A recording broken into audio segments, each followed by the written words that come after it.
As far as ease of electrical, Dodge has one of the best setups because they have a full line pigtail underneath the fuse box, anything I think 15 and newer. The Dodge I really like because you have that upfitter wiring harness for the plow prep package, so you just pop out the fuse box, pull the harness out, splice in your 7 wires and go, and stick your power wires up mounted. You can wire one of those Dodge trucks in less than 30 minutes if you know what you're doing. The easiest always seems to be Ford.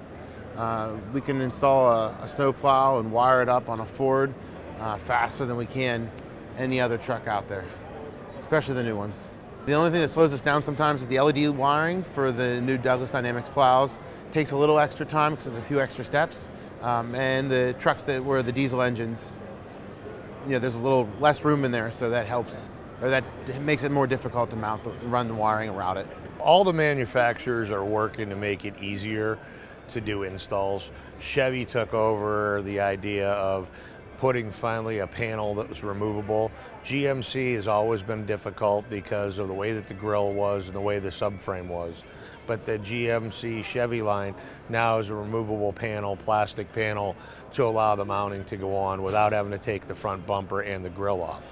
They've also done a really nice job of integrating the light plugs to the top inside, so you just have to lift the hood and you can get in there. You don't have to pull the whole light bucket and the light assembly out. That has been a really nice feature.